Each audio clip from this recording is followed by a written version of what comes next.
نبي مصطفى رسول الله صلى الله عليه وسلم وإلى كافة الأنبياء والمرسلين ولجميع المسلمين والمسلمات والمؤمنين والمؤمنات كرام الفاتحة. أعوذ بالله من الشيطان الرجيم. بسم الله الرحمن الرحيم. الحمد لله رب العالمين الرحمن الرحيم مالك يوم الدين. إياك نعبد وإياك نستعين. اهدنا الصراط المستقيم صراط الذين أنعمت عليهم غير المغضوب عليهم ولا الضالين آمين. بسم الله الرحمن الرحيم. الحمد لله رب العالمين وصلوات الله وسلامه على أشرف الأنبياء والمرسلين سيدنا ومولانا محمد وعلى آله وصحبه أجمعين.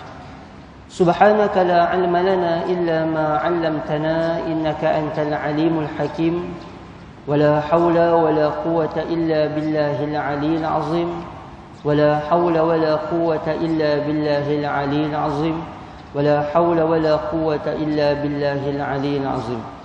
اللهم ارزقنا فهم النبيين وحفظ المرسلين وإلهام الملائكة المقربين واهدنا بهداية العارفين. اللهم افتح علينا حكمتك وانشر علينا من خزائن رحمتك يا أرحم الراحمين. السلام عليكم ورحمة الله تعالى وبركاته. Alhamdulillah, sama-sama kita panjatkan syukur pada Allah Subhanahu wa taala dengan izin limpah kurnia rahmat kasih sayang daripada Allah. Dapat sama-sama kita berhimpun pada pagi ini. Mudah-mudahan perhimpunan, pertemuan, perjumpaan kita akan dirahmati dan diberkati oleh Allah insya-Allah. Hadirin muslimin yang dirahmati oleh Allah sekalian, insya-Allah pada pagi ini seperti mana yang telah kita baca sebelum ini, kita akan menyambung pengajian kitab kita menggunakan kitab 40 hadis Nabi Muhammad sallallahu alaihi wasallam bercerita mendidik umat di Taman Kisah. Kitab yang disusun oleh yang bahagia Al-Fadil Ustaz Zamri bin Hashim hafizahullahu taala. Baik, tuan-tuan, seingat saya pada pertemuan yang lalu kita dah baca hadis yang ke-6 muka surat 24 yang kita cerita panjang lebar tentang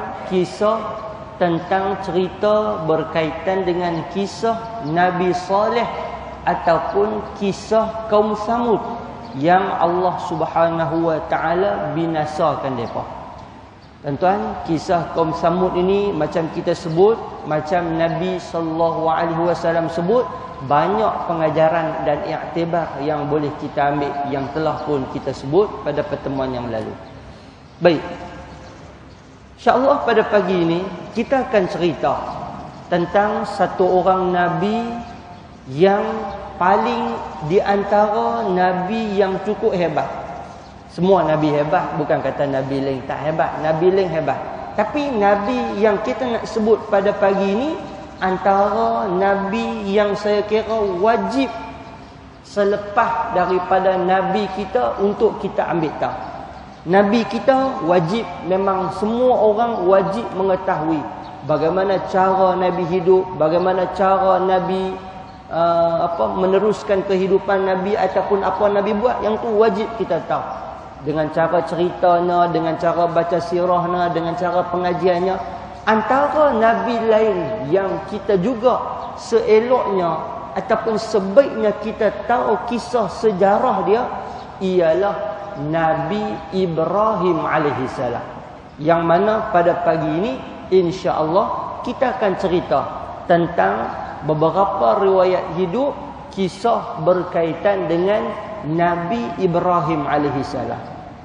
Baik, tuan-tuan yang dikasihi dan dirahmati oleh Allah sekalian, Nabi Ibrahim, nama Nabi Ibrahim ini Allah sebut di dalam Al-Quran sebanyak 69 kali. Nama Nabi Ibrahim adalah nama kedua terbanyak. selepas daripada nama Nabi Musa alaihi salam. Ini kita ulang banyak kali dah, saja tuan-tuan ingat, ataupun kalau buat kuis ke, kalau ada orang duk tanya ke, kalau kita nak sebut ke, kita ingat. Pertama, Nabi Musa alaihi salam itu paling banyak Allah sebut dalam Al-Quran. Kemudian yang kedua paling banyak yang Allah sebut nama, iaitulah nama Nabi Ibrahim alaihi salam. Bahkan tuan-tuan, di dalam mazhab kita pun, walaupun mazhab kita ni taklah sampai wajib untuk menyebut nama Nabi Ibrahim, yang mana kita sebut dalam sembahyang kita, tetapi tidak lain dan tidak bukan, walaupun hukum dia sunat, tetapi Nabi Ibrahim ini satu susuk tubuh, satu nama, satu peribadi yang dimuliakan, sehingga Allah perintahkan kita untuk sebut dalam Al-Quran. Sebahagian mazhab kata wajib, mazhab kita Syafi'i mengatakan tak wajib. Tetapi tuan-tuan, kita sebut setiap kali lepas sembahyang kita, kita akan mengagungkan. Allahumma salli ala Sayyidina Muhammad wa ala ali Sayyidina Muhammad kama sallaita ala Sayyidina Ibrahim wa ala ali Sayyidina Ibrahim wa barik ala Sayyidina Muhammad wa ala ali Sayyidina Muhammad kama barakta ala Sayyidina Ibrahim wa ala ali Sayyidina Ibrahim. Apa maksud dia? Kita berselawat kepada Nabi dan juga kepada keluarga Nabi.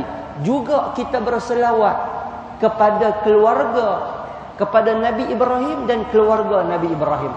Tuan-tuan, semua yang berkaitan dengan keluarga ataupun yang berkaitan dengan nama Nabi Ibrahim ini ada sejarah penting yang berlaku kepada kita di dalam hidup seorang orang Islam ataupun dalam sejarah Islam sendiri. Kita nak ataupun tidak, kita kena tahu asal usul daripada perbuatan umrah, mai daripada perbuatan daripada sebahagian daripada perbuatan Nabi Ibrahim dan juga keluarga Nabi Ibrahim. Yang mana perbuatan haji, perbuatan umrah, perbuatan tawaf, perbuatan sa'i, beberapa perbuatan yang lain, kebanyakannya tuan-tuan diambil daripada sejarah hidup daripada Nabi Ibrahim dan juga keluarga Nabi Ibrahim. Maknanya apa tuan-tuan? Tak dapat tidak, memang nama Nabi Ibrahim ini ataupun kehidupan Nabi Ibrahim ini adalah orang peribadi susuk tubuh Nabi yang selain daripada Nabi kita Nabi Muhammad wajib ataupun kita kata digalakkan untuk kita mengetahui. Baik, tuan-tuan, Nabi Ibrahim juga, baginda Nabi Ibrahim ini diberi gelaran Khalilullah. Apa maksud Khalilullah tuan-tuan? Khalilullah ni bermaksud kekasih Allah.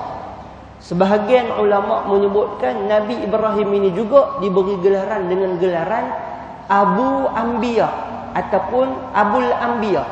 Apa maksud Abul Anbiya ni? Bapa kepada para nabi.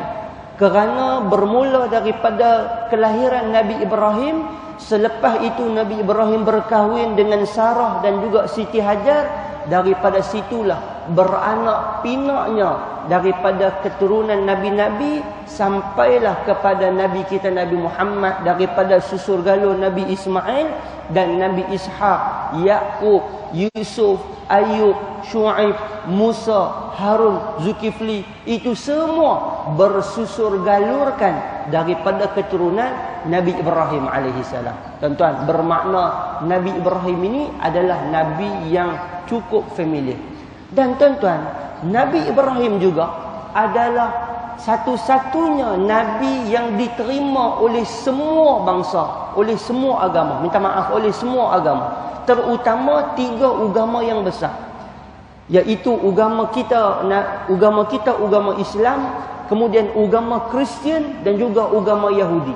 Tiga-tiga mereka ni, tiga-tiga termasuk kita, bersepakat mengatakan Nabi Ibrahim ini adalah Nabi yang memang legend, Nabi yang memang bersejarah dan dipersetujui oleh semua agama.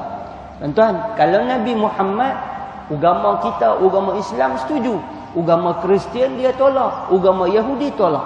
Bila sebut Nabi Isa, kita setuju. Sebut Nabi Musa, kita setuju. Tapi bila sebut Nabi Musa, agama Kristian tak setuju. Sebut Nabi Isa, agama Yahudi tak setuju. Sebut Nabi Muhammad, Kristian dan Yahudi tak setuju.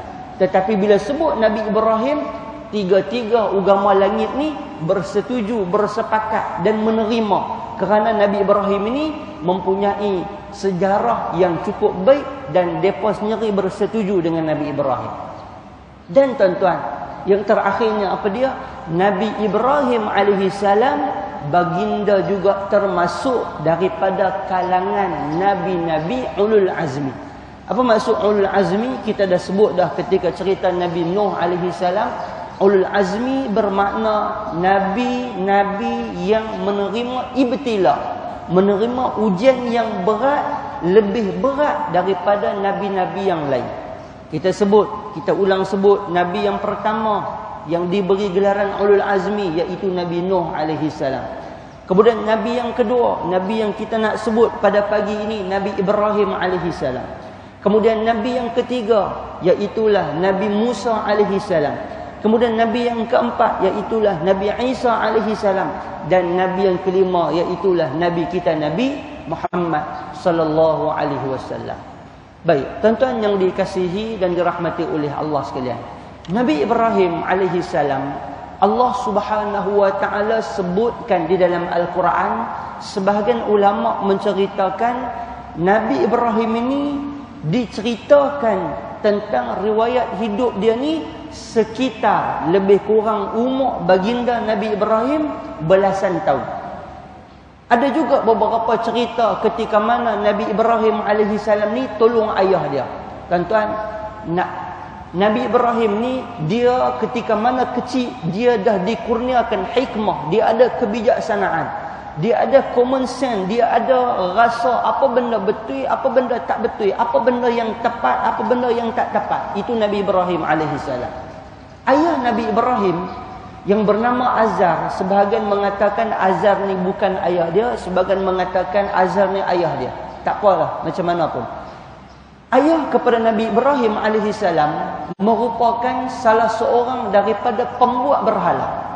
Di zaman Nabi Ibrahim ataupun di kampung dia pada masa tu, ayah Nabi Ibrahim ni buat apa haji? Kerja buat berhala. Pada masa tu tuan-tuan, Nabi Ibrahim ni Allah kurniakan kebijaksanaan. Bila Nabi Ibrahim tengok apa yang ayah dia buat, Nabi Ibrahim ni timbul tanda tanya dalam diri dia. Awak yang ayah aku buat berhala. Sebab apa orang kampung aku sembah berhala, sedangkan berhala ni ayah aku yang buat? Dia duk perhati tengok, bila ayah dia buat, satgi nampak hak tak elok, nampak hak tak jadi, lempak buang. Hak elok satgi bangsa dia ataupun kaum dia ambil, beli, sembah. Ada hak kecil, ada hak besar, ada hak ada harga mahal, ada hak ada harga murah. Dia pelik. Pasal apa? Dia mai tuan-tuan, dia mai pelik. Lepas tu tuan-tuan, ketika mana satu hari Nabi Ibrahim, ayah dia pesan suruh pusing kampung jual berhala-berhala ni kepada siapa yang nak. Nabi Ibrahim buat test. Nabi Ibrahim buat test. Dia buat test apa? Dia ambil berhala ni, lempak masuk dalam sungai. Dia kata kalau hang Tuhan, selamatkanlah diri hang tu. Kan? Dia kata kalau hang Tuhan, keluarlah daripada sungai ni, selamatlah diri. Tuan, ni Nabi Ibrahim. Tuan-tuan, itu permulaan ataupun kisah Nabi Ibrahim alaihissalam. Baik, tuan-tuan, sambil-sambil kita baca ataupun kita nak sebut tentang sejarah hidup Nabi Ibrahim alaihissalam, sambil-sambil kita sebut hadis kita. Sebabnya apa? Kerana kisah yang kita nak sebut awal hidup Nabi Ibrahim ini ada kaitan dengan hadis yang kita nak baca, yang kita nak sebut pada pagi ini. Baik, oleh kerana hadis ni agak panjang, kita terus baca terjemahan dia. Sambil-sambil kita akan sebut. Bismillahirrahmanirrahim. An Abi Hurairah radhiyallahu anhu. Daripada Abu Hurairah radhiyallahu anhu berkata, kata dia, Nabi Ibrahim alaihissalam tidak pernah berbohong kecuali pada 3 perkara. Nabi Ibrahim alaihissalam ni dia berbohong, tetapi tidak berbohong melainkan pada 3 perkara. Iaitu apa dia? Pertama, 2 perkara pada zat Allah Subhanahu wa taala, yakni berbohong berkaitan dengan persoalan ketuhanan, iaitu firman Allah Subhanahu wa taala dalam surah As-Saffat. Allah Subhanahu wa taala menyebut, inni saqimun, sesungguhnya aku sakit. Baik tuan-tuan, satu hari kita sambung balik cerita. Satu hari ketika mana di kampung Nabi Ibrahim alaihissalam ni, ketika mana depa ni ada buat satu pesta kerakyat. Depa ni ada buat pesta sama-sama, depa ajak Nabi Ibrahim. Kan. Yalah bahasa kita lah panggil kan. Ibrahim lah kali pendek-pendek panggil kan. Dia kata jom kita pi, ada hujung kampung kat dewan utama kita tu, balai raya kita ada buat majlis, jomlah kita pi. Apa jawapan Nabi Ibrahim? Dia sebut apa? Inni saqimun. Nabi Ibrahim kata minta maaf lah, dia kata aku tak boleh pi, kata aku sakit. Tuan-tuan, Nabi Ibrahim alaihissalam ni dia berbohong pada masa tu dengan perkataan dia sebut kata inni saqimun, aku sakit. Ulama menyebutkan berbohong Nabi Ibrahim pada ketika itu bukanlah berbohong yang betul-betul. Ulama kata ada dua pendapat. Menyebut inni saqimun, aku sakit tu dengan makna pertama, memang betul-betul Nabi Ibrahim sakit menyebabkan dia tak boleh pi. Yang kedua, Nabi Ibrahim ni bukan sakit dengan makna sakit fizikal ni, bukan. Tapi dengan makna Nabi Ibrahim ni sakit hati dengan perbuatan yang dilakukan oleh bangsa dia, oleh kaum dia, oleh orang kampung dia dengan menyembah berhala. Dia sakit hati. Jadi dia sebut apa? Inni saqimun, aku ni sakit. Bila orang kampung dia dengar Nabi Ibrahim sebut macam tu, dia kata tak apalah Ibrahim, oleh kerana hang tak mau pi, hang duduk rehat lah, ambil Panadol, pi farmasi, beli ubat apa sikit, makan, duduk di rumah lah rehat. Dia kata hang tak sihat, hang sakit perut ke, hang sakit kepala ke apa, hang rehat. Tuan-tuan, ketika mana Nabi Ibrahim berehat, pada masa tu orang kampung semua keluar pi majlis kerakyat dan sebagainya. Masa itulah Nabi Ibrahim alaihissalam dia buat kerja dia. Apa dia buat tuan-tuan? Dia pi kepada tempat penyimpanan ataupun tempat terletaknya berhala-berhala yang ada dekat dengan kawasan kampung dia tu, maka dia buat kerja. Apa dia buat tuan-tuan? Dia pi kepada berhala-berhala tu, dia pecahkan ataupun dia rosakkan berhala-berhala yang ada. Dia rosakkan berhala-berhala yang ada. Tuan-tuan, dalam Al-Quran Allah Subhanahu wa taala rakamkan beberapa ayat cerita ataupun sebut tentang benda-benda ni. Ketika mana Nabi Ibrahim ni dia pecahkan berhala-berhala tu. Ketika dia pecahkan berhala-berhala tu, sebelum daripada Nabi Ibrahim pecah berhala tu, Nabi Ibrahim bercakap ataupun Nabi Ibrahim duk tanya dekat berhala tu, tapi berhala tu memang tak boleh jawab. Lepas daripada tu tuan-tuan, Nabi Ibrahim pecahkan semua. Nabi Ibrahim pecahkan semua. Selepas tu Nabi Ibrahim tinggal kapak ataupun tinggal benda yang alat yang diguna untuk pecahkan berhala-berhala tu, dia sangkut dekat badan berhala yang paling besar. Dia sangkut dekat badan berhala yang paling besar tu. Tuan-tuan, maka Nabi Ibrahim pun balik di rumah dia. Tak lama lepas tu tuan-tuan, nak jadi cerita, orang kampung pakak balik mai. Balik mai, tengok-tengok berhala depa yang depa tinggalkan ni habis berselerak, tarak pecah habis. Depa pakak buat tak puas hati habis, tanya siapa dia yang buat ni macam ni, kita tak ada, tengok-tengok ada orang buat kenak pula dekat kampung kita ni, siapa dia buat macam ni. Tuan-tuan, maka pada masa tu ada seorang lelaki yang dia juga tak pi ke program majlis yang diikut oleh orang ramai ni, dia tak pi. Dia habang.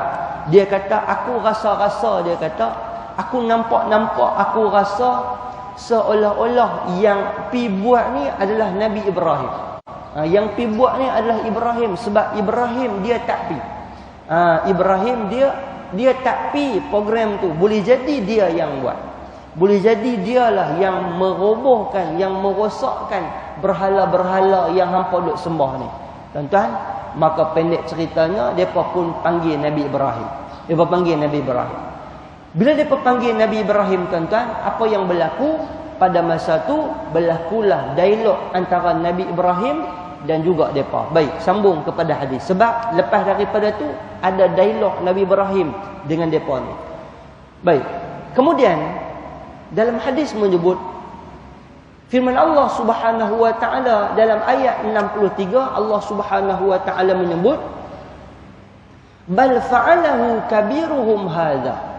Nabi Ibrahim bohong pula. Yang kedua dia sebut apa? Bal fa'alahu kabiruhum hadza. Apa dia makna dia? Bahkan berhala yang terbesar inilah yang melakukannya. Apa dia yang berlaku, tuan-tuan? Dia bertanya kepada Nabi Ibrahim, Ibrahim, hang buat ke? Nabi Ibrahim, hang buat ke? Apa yang kami dapat maklumat kata hang yang bagi pecah ni betul ke hang buat? Nabi Ibrahim sebut apa? Bal fa'alahu kabiruhum hadza. Tak. Bukan aku buat. Dia kata yang buat ni berhala yang besar ni lah. Dia kata yang buat bukan aku. Dia kata aku sakit. Dia kata ini sakimun, aku sakit. Aku duduk rehat di rumah tu. Aku ambil Panadol, aku ambil ubat, aku ambil apa. Aku duduk rehat di rumah. Yang buat ni hampa tengok. Kabir. Apa maksud kabir, tuan-tuan? Besar. Yang buat ni berhala yang besar ni lah. Bukan aku buat. Tuan-tuan, bila dengar perkataan macam tu, dia sebut kepada Nabi Ibrahim, dia kata apa? Ibrahim, berhala ni tak boleh buat apa.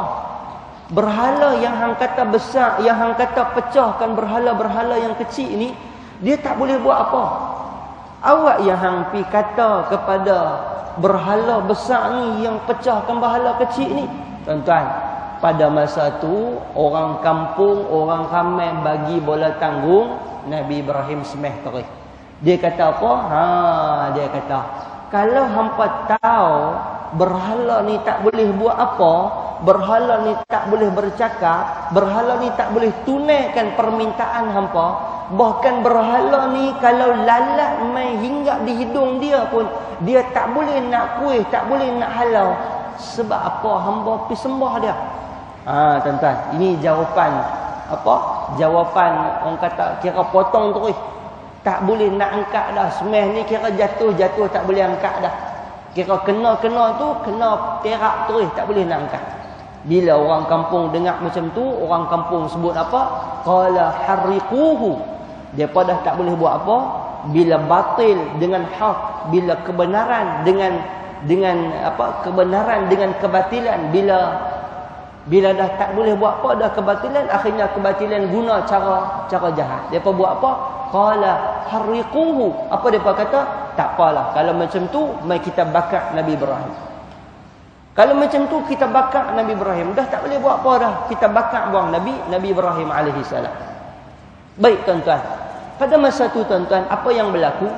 Dalam Quran Allah Subhanahu wa taala sebut ketika mana depa sebut qalu harriquhu wansuruhu alihatakum in kuntum fa'ilin.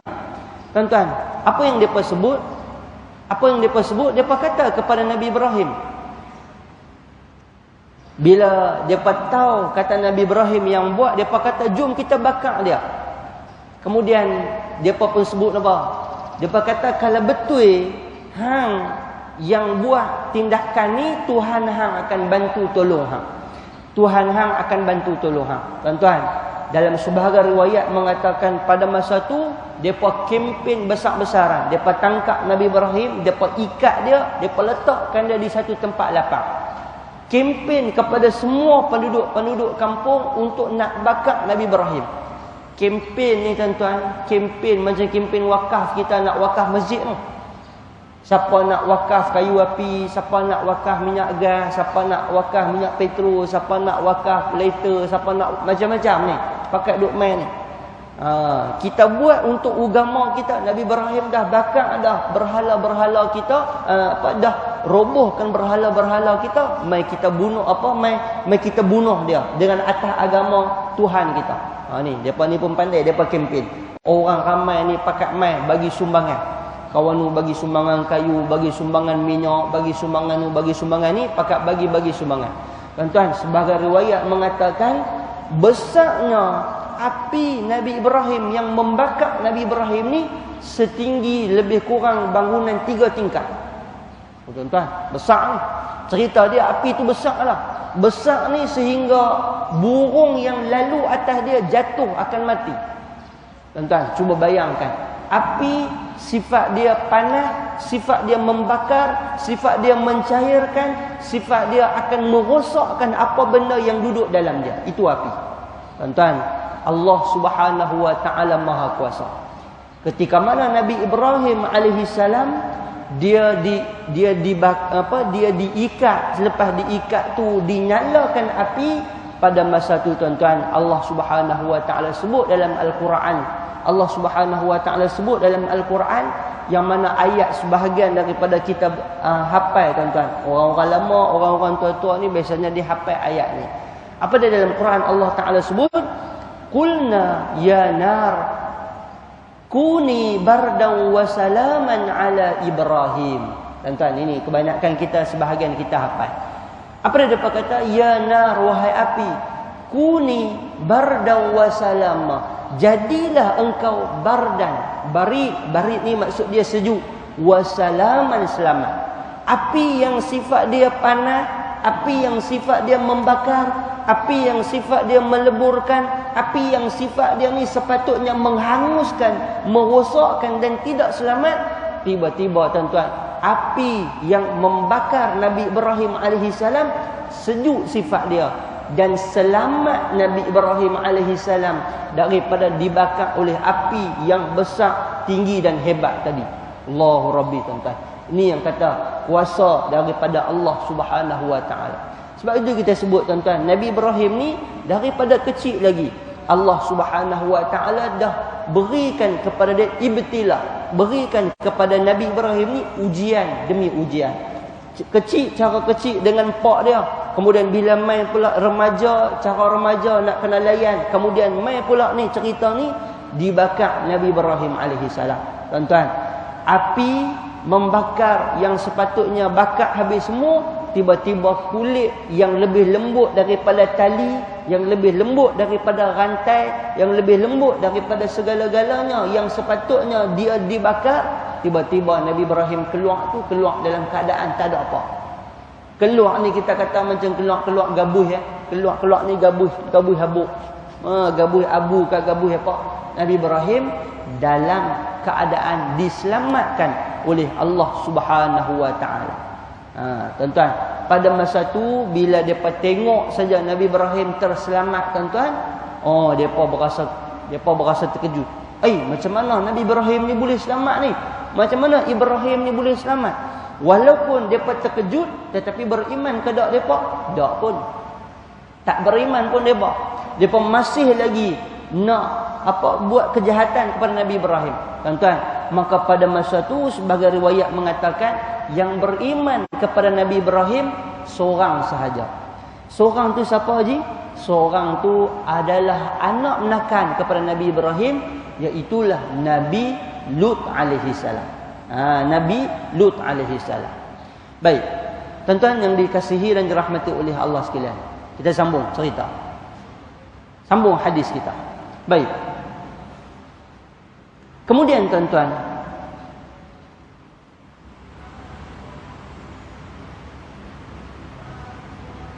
baik, dalam hadis menyebut, dalam hadis ada menyebut, dan firman Allah Subhanahu wa taala dalam surah Al-Anbiya ayat 63 yang bermaksud bahkan berhala yang terbesar inilah yang melakukannya. Kali ketiga iaitulah ketika Nabi Ibrahim alaihi salam dalam perjalanan bersama Sarah.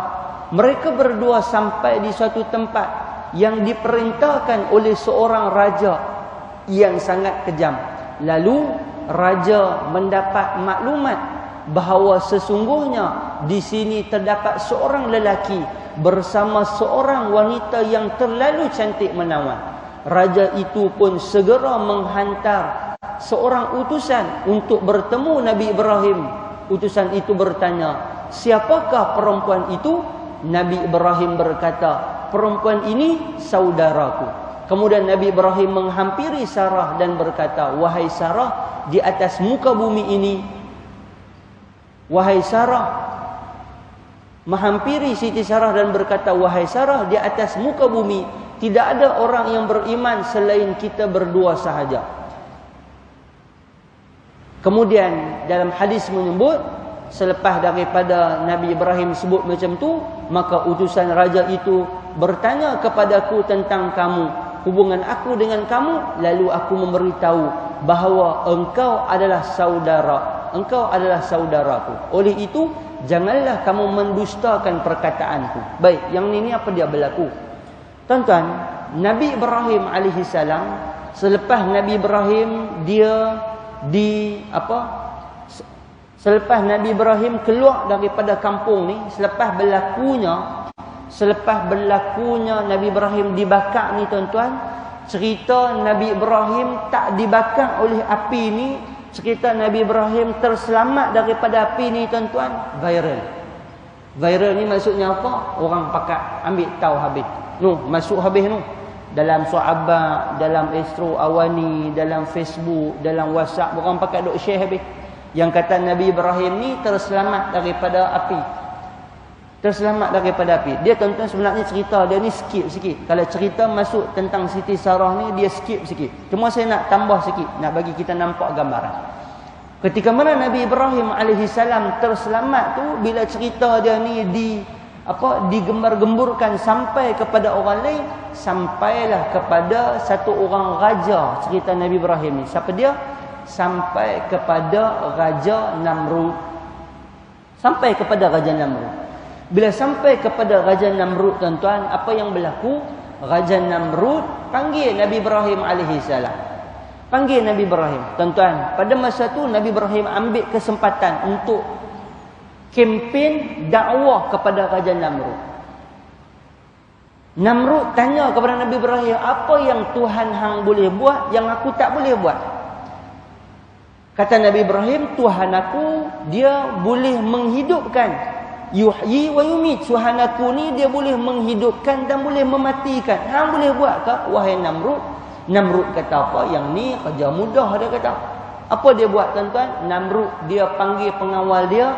Dia kata tolong pi cari Zat, tolong pi ambil di penjara 2 orang banduan, wak mai di depan aku ni. Wak mai di depan aku ni.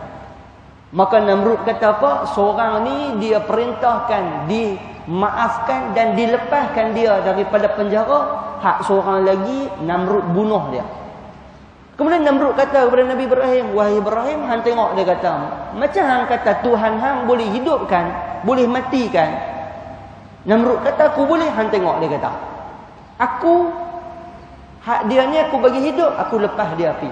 Hak dia ni aku bagi mati. Tuan-tuan, ini nampak cerdik ke tak cerdik? Tak cerdik. Tak cerdik pun. Dia punya perbuatan tu perbuatan tak cerdik pun sebenarnya.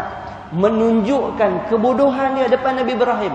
Nabi Ibrahim tengok, Nabi Ibrahim kata, oh level dia tera-tera ni jaga. Tuan-tuan, kadang-kadang nak berhujah dengan orang bukan Islam ni, dia kena pandai main tentang ilmu alat, tentang beberapa ilmu, tentang kepandaian, tentang kebijaksanaan dan tentang perbandingan agama ni tuan-tuan, kadang-kadang bukan ramai orang yang boleh kuasai. Tuan-tuan, kalau kita hari ni tokoh-tokoh yang kita ada, contohnya zaman tuan-tuan dulu Ahmad Didat. Kan Syekh Ahmad Didat kan. Ahmad Didat ni macam mana dialog dia dengan orang Kristian, dengan orang bukan Islam, bagaimana dia patahkan hujah ni bukan biasa-biasa. Kadang-kadang duk tengok hujah daripada orang Kristian, orang Yahudi ni, kemah-kemah dia apa? Tiba-tiba Syekh Ahmad Didat ni dengan hafalan dia, dengan percakapan dia, dengan hujah yang dia ada ni boleh patahkan. Apa jawapan Nabi Ibrahim bila tengok saja Namrud tu tera-tera tu saja? Nabi Ibrahim suruh pula yang kedua. Tuhan aku juga boleh buat keluar matahari daripada sini ke sini, daripada timur ke barat. Boleh tak hang keluarkan matahari sebaliknya?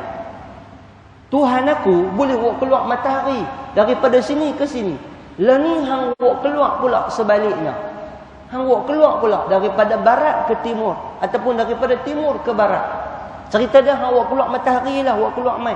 Tuan-tuan, pada masa tu Namrud bila dengar macam tu, main dengan matahari tak boleh buat apa. Main dengan matahari nak boleh lawan apa? Tadi ni boleh gagah, dia buat selora, dia buat lawak macam lawak tak cerdik ni boleh gagah. Tiba-tiba sebut matahari, sebut benda besar tu, tak boleh buat apa. Maka Nabi Ibrahim pun dikeluarkan daripada situ. Tuan-tuan, ketika mana? Ketika itulah Nabi Ibrahim alaihissalam berkahwin dengan seorang perempuan yang bernama Sarah. Berkahwin dengan seorang perempuan yang bernama Sarah. Baik, tuan-tuan yang dikasihi dan dirahmati oleh Allah sekalian. Selepas daripada tu tuan-tuan, berlakulah ni ayat ataupun hadis yang kita baca ni. Nabi Ibrahim dan Siti Sarah dia lalu satu negara ataupun satu tempat. Yang mana tuan-tuan, negara ni ataupun raja dalam tempat tu dia ada satu perangai pelik. Apa dia perangai dia? Perangai dia, raja ni dia jenis berkenan dekat bini orang. Ni pelik. Dia berpendapat, dia kata kalau seorang lelaki berkahwin dengan perempuan tu bermakna perempuan tu ada keistimewaan. Ada benda yang istimewa, yang keistimewaan tu dia kata aku pun nak juga. Hak single, hak bujang dia tak kacau. Tapi hak bini orang dia kacau. Yang ni raja ni pelik ni. Pelik pada orang raja ni. Kalau orang lain biasanya nak hak bujang, nak hak single ke, nak hak anak dara ke, nak hak tak kahwin lagi. Tapi tiba-tiba raja ni pelik. Dia kata kalau satu orang lelaki kahwin dengan orang perempuan ni bermakna mesti orang perempuan ni ada benda special apa yang aku juga nak special tu. Tuan-tuan, sebab itulah Nabi Ibrahim dia tipu. Seperti mana yang disebut dalam hadis ni, Nabi Ibrahim tipu. Ketika mana pengawal mai tanya kepada dia, yang ni bini hang ke? Nabi Ibrahim kata bukan, yang ni kakak aku, yang ni adik aku. Pasal apa? Kalau habaq kata bini memang kena tangkap. Memang kena tangkap. Pun begitu ada juga dalam hadis kita ni sambungan dia. Ada juga benda yang berlaku oleh kerana Siti Sarah ni seorang yang cantik ataupun sebagai riwayat mengatakan ditangkap juga Siti Sarah ni, dihadapkan kepada raja. Baik, tengok dalam hadis. Kemudian Siti Sarah dibawa masuk menghadap raja tersebut. Raja bertindak melulu menghampiri Siti Sarah untuk memeluknya. Tiba-tiba tangannya menjadi kaku. Tolonglah berdoa kepada Allah agar aku kembali sembuh. Aku berjanji tidak akan mengapa-ngapakan kamu. Kata raja itu kepada Sarah. Sarah pun berdoa kepada Allah dan tangan raja tersebut dapat bergerak seperti biasa. Raja tadi ni pengawal tangkap juga Siti Sarah, buat pi dekat raja. Raja ni nak buat jahat. Elok nak pi pegang dia Siti Sarah, tiba-tiba jadi stroke satu badan.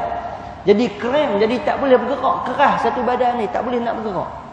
Raja ni kata apa, yang boleh bergerak mulut je. Tiba-tiba raja ni kata apa, tolong minta sat dekat Tuhan hang, bagi aku boleh bergerak balik. Maka Siti Sarah pun angkat tangan berdoa, bergerak balik dia. Bergerak balik tuan-tuan, apa yang berlaku? Dalam riwayat Bukhari disebutkan, Siti Sarah dibawa menghadap raja. Raja ingin memeluknya. Ketika itu Sarah sempat berwuduk dan berdoa kepada Tuhannya yang bermaksud, Ya Allah, sekiranya aku benar-benar beriman kepadamu dan kepada Rasulmu, dan aku sentiasa memelihara kemaluanku melainkan untuk suamiku, maka aku memohon padamu ya Allah. Tuan-tuan, Siti Sarah berdoa kepada Allah. Doa ni cantik tuan-tuan. Apa dia? Doa minta supaya dipeliharakan kehormatan diri. Ni doa ni bagus. Anak-anak dara kita baca hafal doa ni bagus. Apa Siti Sarah doa? Ya Tuhanku, ya Allah, ya Tuhanku, aku ni nak pelihara, nak jaga maruah kehormatan aku ni. Tolong jaga sat, tolong pelihara sat kemaluan aku ataupun maruah diri aku ni daripada dicalari, disentuh daripada orang yang bukan daripada muhrim aku. Baik. Kemudian apa dia kata Sarah? Janganlah engkau berikan kemampuan kepada si kafir untuk mencabulku. Tiba-tiba raja itu rasa tercekik sehingga kakinya menggeletar kesakitan. Dalam keadaan itu Sarah berkata, akulah. Kemudian dalam hadis menyebut, dalam keadaan itu Sarah berkata, sekiranya dia mati, tentu orang akan berkata akulah pembunuhnya. Lalu Sarah mendoakan kesihatan untuk raja itu. Bila duduk depa dua je dalam bilik, Sarah tahu kalau kata raja ni mati, depa akan tuduh dia lah yang bunuh, maka dia pun angkat tangan. Setelah sembuh, raja itu masih hendak memeluk Sarah lagi kali kedua. Bila dah berdoa sembuh, raja tu nak pergi terekam balik. Bila nak pergi terekam, apa jadi? Tiba-tiba beliau tercekik seperti tadi atau lebih sakit lagi. Elok nak pergi pula kali kedua nak terekam, sakit lagi. Lebih sakit daripada sakit hak pertama tadi. Dia berkata, berdoalah kepada Allah. Aku berjanji tidak mengapa-apakan kamu lagi. Sarah pun berdoa dan raja kembali sembuh. Kemudian raja memanggil pengawal dan berkata, sesungguhnya perempuan yang kamu bawakan kepadaku ini bukan seorang manusia. Dia adalah syaitan. Kemudian raja memberi hadiah kepada Sarah, iaitu hambanya yang bernama Hajar. Maka Siti Sarah membawa Hajar bertemu Nabi Ibrahim. Ketika itu Nabi Ibrahim sedang salat. Nabi Ibrahim membuat isyarat tangan yang membawa makna siapakah perempuan ini? Apa yang telah berlaku kepada kamu? Siti Sarah menjawab, Allah Subhanahu wa taala telah membatalkan perancangan si kafir yang kejam itu pada lehernya. Dan dia memberikan hadiah seorang khadam bernama Hajar. Kemudian Abu Hurairah berkata, itulah ibu kamu wahai bangsa Arab. Baik, tuan-tuan yang dikasihi dan dirahmati oleh Allah sekalian, oleh kerana raja tu tak boleh nak buat apa kepada Siti Sarah, akhirnya diberikan hadiah. Hadiah itu ialah isteri kepada Nabi Ibrahim yang kedua yang bernama Siti Hajar. Yang bernama Siti Hajar. Baik, tuan-tuan yang dikasihi dan dirahmati oleh Allah sekalian. Baik, dia punya keterangan hadis tu tuan-tuan bacalah sambil-sambil. Dia cerita tentang pembohongan dan sebagainya. Baik, tuan-tuan yang dikasihi dan dirahmati oleh Allah sekalian, insya-Allah tuan-tuan, pada pertemuan yang akan datang kita akan sambung. Kita akan cerita selepas daripada kisah Nabi Ibrahim berkahwin dengan Siti Sarah ni, ada berlaku satu peristiwa lagi. Yang mana Nabi Ibrahim dia berhadapan dengan karena satu perangai dalam satu kampung ni. Kampung ni dia ada buat satu perangai yang mensyirikkan Allah. Yang Nabi Ibrahim dia ada uslub dakwah dia, dia ada cara dia kempen dakwah dia, sehingga sebahagian besar daripada orang dalam kampung tu percaya dan ikut kepada Nabi Ibrahim. Itu yang pertama kita akan sebut pertemuan yang akan datang. Kemudian tuan-tuan, selepas daripada ni kita akan sambung kisah Nabi Ibrahim lagi tentang cerita apa yang berlaku kepada Siti Sarah, apa yang berlaku kepada Siti Hajar, dan apa lagi yang berlaku kepada Nabi Ibrahim dan anak-anak Nabi Ibrahim yang kita akan sebut pada pertemuan yang akan datang insya-Allah. Baik, tuan-tuan, mudah-mudahan apa yang kita sebut pada pagi ini Allah kurniakan kekuatan, manfaat sama-sama untuk kita laksana dan kita amalkan. Yang baik datang daripada Allah, yang buruk, kelemahan dan kekurangan daripada diri saya. Wallahu subhanahu wa ta'ala a'lam bissawab. Al-Fatihah. A'udzu billahi minasyaitonir rajim. Bismillahirrahmanirrahim. Alhamdulillahirabbil alamin. Iyyaka na'budu wa iyyaka nasta'in. Al-maghdubi 'alaihim waladdallin. Bismillahirrahmanirrahim. Allahumma astur 'uyubana wa 'uyuban mu'allimina 'anna wa la tuzhib barakata 'ulumihim 'anna bi rahmatika ya arhamar rahimin. Allahumma faqihna fid din wa 'allimna ta'wil. Allahumma faqihna fid din wa 'allimna ta'wil. Allahumma faqihna fid din wa 'allimna ta'wil. Allahumma ahsin 'aqibatana fil umuri kulliha wa ajirna min khizyid dunya wa 'adzabil akhirah. Rabbana atina fid dunya hasanah wa fil akhirati hasanatan wa qina 'adzaban nar. Sallallahu ala Muhammad wa ala alihi wa sahbihi wa baraka wa sallam. Alhamdulillahirabbil alamin. Assalamualaikum warahmatullahi taala wabarakatuh.